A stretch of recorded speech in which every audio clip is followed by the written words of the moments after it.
All right. Good afternoon, Trinidad and Tobago. Well, good evening. It's after 6. And good afternoon or good morning, depending on where you are in the world. Thanks for joining us here on the Anglican Outlook Facebook page and YouTube channel. This is the first episode of Testimony Tuesdays. All right. And you know, testimony is a big part of church. We in the Diocese of Trinidad and Tobago, we practice it in some parishes, but in others, it's not so prevalent. Today is a special guest, a good friend of mine. We have Mr. Sheon Jack. And like his last name, he's a jack of all trades. This man, I see him tossing chicken in a barbecue, formerly of Northern Barbecue in Couva. He's an entrepreneur, always with business ideas, always stretching his mind, always gaining new skills and new knowledge, and always trying to better himself. I see him into landscaping, sanitation, and those for in our parish in Couva, St. Andrew Anglican Parish. He's the nephew of Pin, one of our musicians in the church. Yeah, so this is his nephew going in, and the family here, Shaquille, Shem. Yeah, the Jack families are a huge family in the parish of St. Andrew, Couva. So you're listening from here, you'll know him, you look familiar, or he's in church, or he's strong, or since he's small, he's strong, right? And just like he's strong physically in physique, he's also strong in spirit and in his mind as well, mental strength. So here is Sheon. Yeah, Sheon, good how are day, you doing? good night, good day, good evening, everybody. Yeah. You catered for everyone in the world there. So Yeah, I'm bringing people to this story that you shared with me, something that never left me since you shared that with me years ago. Now we're talking about we were in a week, rest in peace, Mr. Neil, and she shared this incredible story of how God. Well, let me know. Hey, at least spoil it there, no, Sean. Right? hmm We're going to start from the moment where you're going to leave home, right? We're yeah, saying leaving home, that part there, right? Tell yeah. them. Well, Tell them. when it happened when I leave January. Let me say January 25th. Yeah, 25th. I left. Then time was Carnival, 2018. That was Carnival time, and and I get a call to go out on a supply vessel. Now, the supply vessel was Galleon Adventurer. It was going to Caracu, right? I got the information. The captain told me that I had to come on the vessel to start to go with the vessel. So we was on anchorage on Port of Spain for quite a while before we get the clearance to go to inside Port of Spain to get the cargo, which is concrete slabs. And yeah, so when I get the call, no, I have a daughter. She's now 4, right? She was a year in that time in 2018, and I went to told my daughter mom and her that I was leaving, and I wasn't coming back till about 3 months after. So like when I went, um, I told my daughter mom and her, and when I was leaving, my daughter was crying, and this daughter like because I have a big bag until, and she was very smart as well too, so she knew that I wasn't coming back in that kind of way. So it was kind of strange to me, and I said okay, so moving on. I didn't take it on. So moving on in the vessel and staying there and communicating with good friends and stuff. But I had a surprise party, and my best friend party was going on. I could not go nowhere, so because I was on the sea. So anyway, things had to move on, and we left Port of Spain. We got the cargo and everything, and we left. We was going to Port of Spain, and we was now leaving the party in Port of Spain to head to Caracu. Right, I can never forget that day. And when we was going, we leave at the evening. We leave the evening. We leave Friday evening. Literally, we leave Friday, and everything else kick off from there. And when we were sitting there, we was going on from the leaving Port of Spain, and everything was going smooth. Everything was going smooth. Everything was going smooth. It's about midnight. Everything started taking. Like everything that's switch up. Midnight in the night. That come to Saturday. Everything that's taking. And the vessel eventually settled this because I was on the wheelhouse with the captain and I alerted the captain and told him that yo, his name was Prime, Captain Prime, God rest his soul. Um I told him that the vessel was listed on the port side of the vessel was listed. And he alert me and tell me go and check the engineer and the oiler, which is the engineer assistant, to find out what taking place. So I went down to the engine room, I rang the bell by the door and they told when the oiler came up and I told him I say yo the boat listing on the port side, what really going on? He told me that told me the pump was sticking, right? The transfer pump was sticking.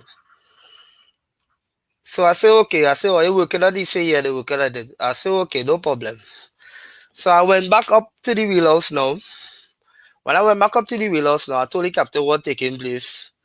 He started being kind of tissy, you know. But he still had that confidence in the mind that everything will go through because we are a top class engineer. And we say, yeah, everything will go through. We'll work it out and we go through because the water was very rough and we supposed not to be sailing. And he take the chance because he was one of the best captains in the Caribbean. And he said he was going through because time was behind him. So he said, well, we will get you, Sheon, you will get you. That he told me, he said, we will get you, don't worry, we will get you. I said, okay, Cap, we go in, right? Well, if I say saddle is more on the port side. So I went back down again. And when I went back down and I rang the bell, the engineer came up. And when I saw the engineer foot, half of his foot was only oil. And when he watched me, he just watched me in sorrow. And I started to get cold one time. I just get cold one time. I say, engineer, what going on? He said, boy, you see, you don't know. He trying. I say, your assistants, let me know what going on, they take a place. You understand? It had a sailor next to me. I won't call his name. A sailor was next to me. And I say, hey, we had to work it out. We had to do something. You understand? Because we into Grenada, which is Karaku, next to Karaku. And we was in Grenada waters. And it was after one, nobody around. It have no boats around. And the waters also, we don't know. It have nobody close to us. And we had to do something. You understand? So we studying what to do. So the captain came down, he tell me steer the boat. He was see what going on. So I went back up, steer the boat, and I started to pray, you know. But all of a sudden the moon, when I look up at the sky, the moon was real big boy. I could never forget that moon. That was the biggest I ever seen that moon. And I was just praying. I said, God, you just guide the way, You just guide the way. And like going forward, we found out that idea and we was going to do the fire extinguisher, the fire pump. That is where is pull water from the sea when you have any fire from any rigs or anything. Yeah, that was the pump we tried to use. And when we start the pump, the breaker was just tripping off. So the captain came up, he told me that go by the plan and the generator, sorry, and every time you chop off, put it back on. And I was by the generator watching the moon, to be honest. And I just chop off, I just click it back up. Chop off it, just click it back up. And it was like a movie, to be honest. and nothing was really working out. Nothing was really working out. Like everybody on the vessel was in total sorrow, breakdown. Every morning was breakdown, and I say, nah, but I'm not giving up. I'm not giving up. I'm a daughter home. I'm a family home. I wasn't giving up. You understand? So moving forward, I told the captain, I said, Captain, you have to make a distress call, You have to make a distress call and see that you get a pump to see if you could pull out that water until you reach Grenada because you was really far from Grenada still, and then about 2 hours away still, but you was in the waters. So, and that supply vessel was loaded, so we wasn't pushing so much and not to reach in that kind of time in a fast time. You understand?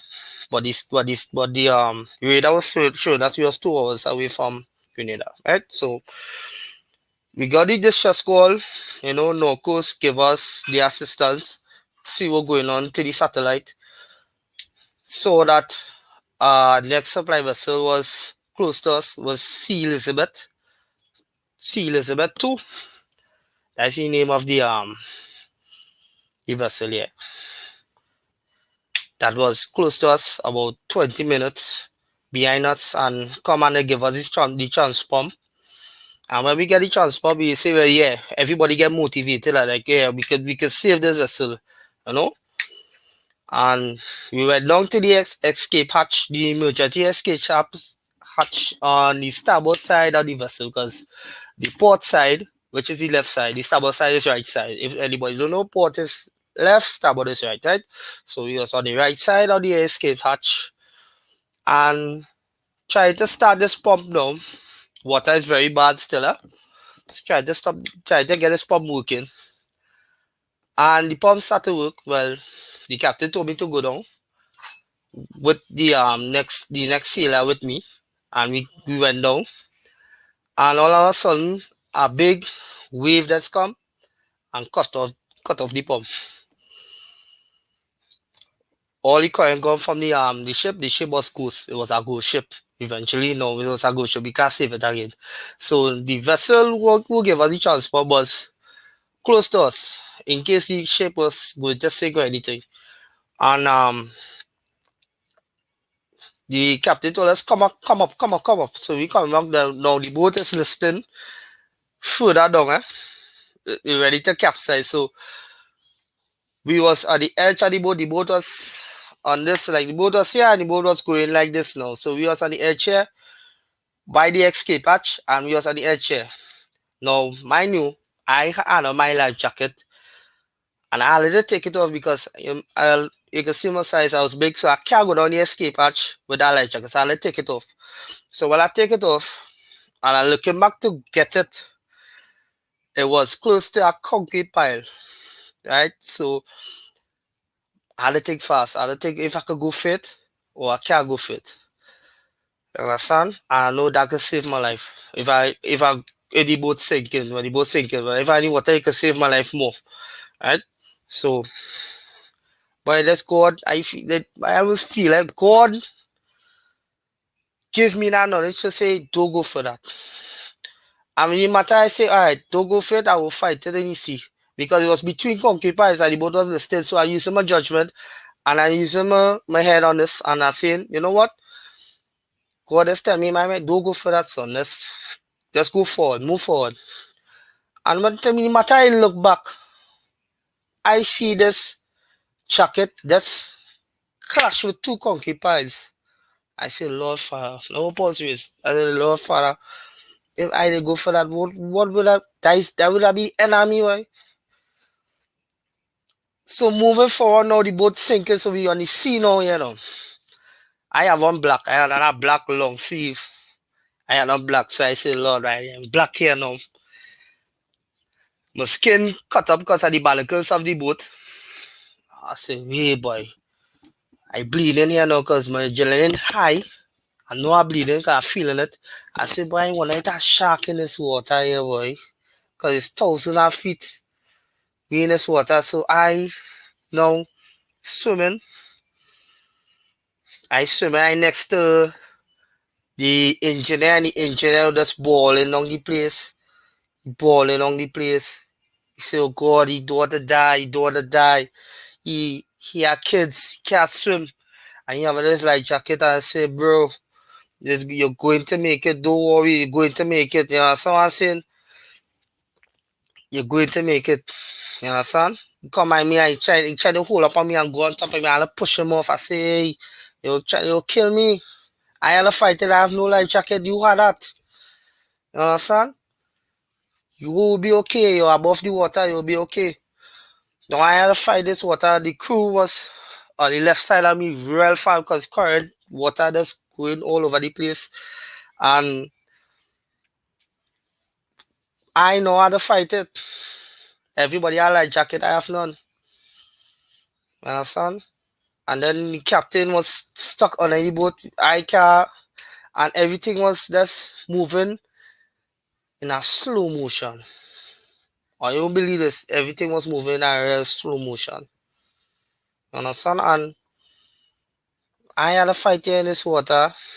I had to study myself now because everybody had to face it and fight it. And I tried to swim towards the boat that who gave us the pump. And I was just fighting, keep on fighting, keep on fighting. And I was like, I'm not going nowhere, boy. I'm not going nowhere. I understand myself. I say, this is the way I wanna die today. Drowning. Because I swimming, I could swim on through tough waters and 1,000 feet of waters. How long you can swim in that? And I keep on swimming. I wasn't stopping until my hands couldn't move no more. Right? Literally my hands couldn't move no more. Like I tried to and I can't really fight it because I tried to be above the water and I started drink water and stuff. And this boom. It's something like I don't know how to explain it, but like you need some water or some kind of thing and you're choking and somebody, your father or your brother just say, hey, look a cup of water. Just how I just said, just how the word came to me. I'm being honest, that's how I said it. How you choking and somebody, hey, look a glass of water, catch a breath. Yeah, the word has come in front of me. Like somebody just skated across. I say, yeah, hold on there, way. And that's how I survive. That piece of wood.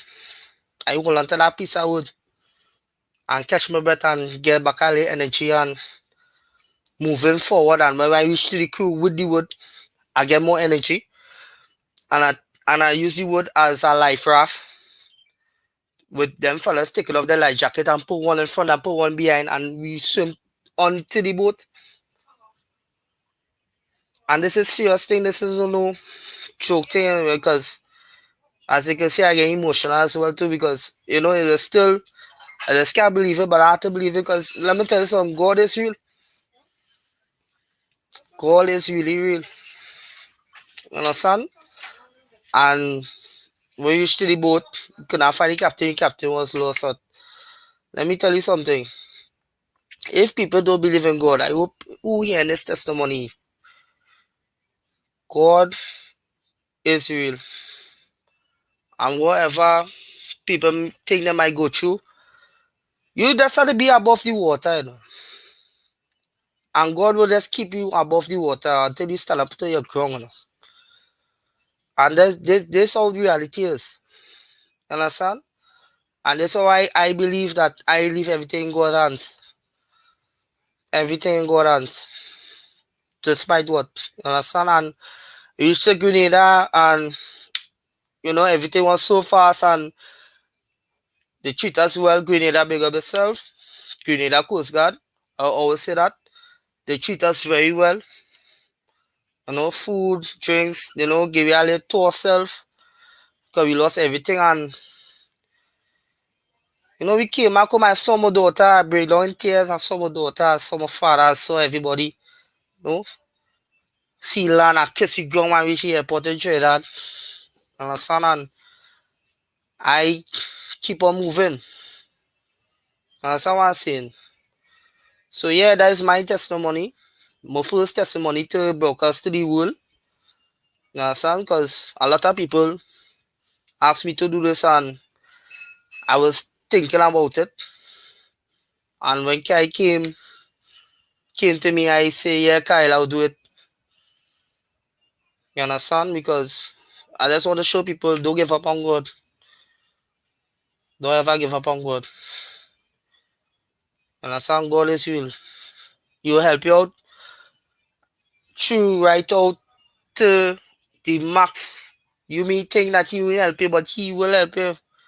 Let's go to him. And that's how it is. If it wasn't for that wood, I would not be here today. To be honest, I wouldn't be here today. And I always praise for that and that moment.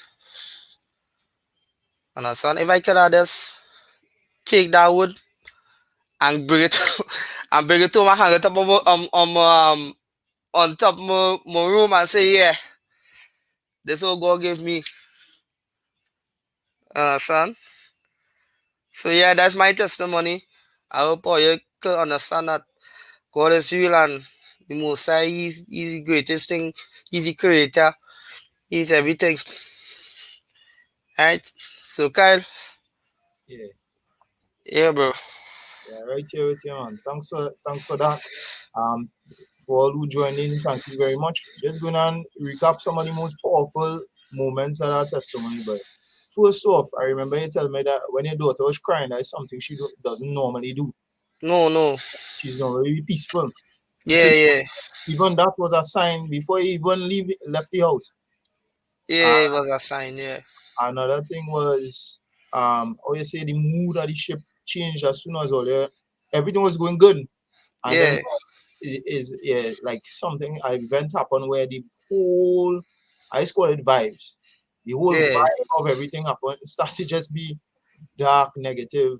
yeah, Also, your colleague who was panicking, you had to be strong for him, right?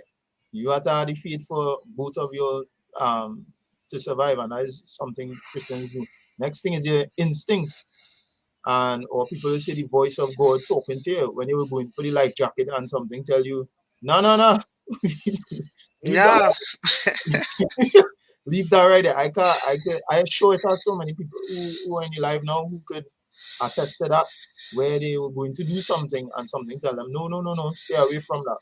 yeah, They're heading in the next direction without a life vest or life jacket. You had to contend with a colleague who panicking. That's the next thing you had to yeah, overcome. And then not to when the ship listed now, you're running out of energy, and a piece of wood, a piece of wood just yeah, oh you need help, just hold yeah. on, yeah, hold this now. Hold Right? this down, You yeah, good? yeah, All right, nice. You good? All right, cool. yeah, You're good, man. Good. That is just a story of so much faith, strength, and perseverance by Sheon. But that story always, and I can see people in chat. People say, Ivy Bishop says, keep sharing. Sandra will feel, amen. The power of prayer. May God continue to bless you and keep you safe. Let's hope that man, was thanks. it. Yeah, we have Lizelle Briscoe saying, I think she's in Toronto. She said, God was with you all along. He never leaves you or leaves us, nor forsake us. And we have Marion Charles Allen saying, such a movement testimony by this young man. Praise be to God. And he's still young, Shion. That's the thing. Wow. This was incredible. So Shion, thanks for your time. We'll pick up. I hope you can get us. I know things still kinda we kinda locked down still, but I hope you can get a run soon, man. Yeah, Really, man, yeah, we'll get one. really nice connecting with you again. So Yeah, bro. take care. Thank Yeah, you you again. too. Everybody, have a blessed night or morning, and everybody to the world. Yeah, man. God Yeah, bless. man. Yeah, man. I'll send you a link to the recording and you'll see the rest of the comments and feel free to reply to them personally if you wish. Okay, no problem. All right, take care, man. It's Yeah, up. man. All right, so guys, so that's the first testimony, and I hope this will be, God hear me, the first of many. Feel free to leave your comments, even if you're just joining the live. I'll leave it up for Sheon to access. I'll tag him so that he can view your comments and you all could connect with him and share stories. Speaking of share stories, we would like to hear other testimonies. If you have a testimony of how God impacted your life in any way, feel free to send us a request to diocesett@gmail.com. Because of the nature of these life experiences, we need to screen before bringing it on live, or you could send a pre-recorded video and then we'll air or broadcast it on our YouTube and Facebook page. Right? Speaking of those two platforms, please subscribe to the Anglican Outlook YouTube channel. For those who join us on YouTube, please subscribe. And those who join us on Facebook, be sure to hit us a follow. Thank you very much, everyone. Lizzie, Mariel, Sandra, Hazel, everyone who took the time to listen to the testimony, Ivy as well. All those who took the time to log on and see the live. Thank you very much, and God bless. Take care.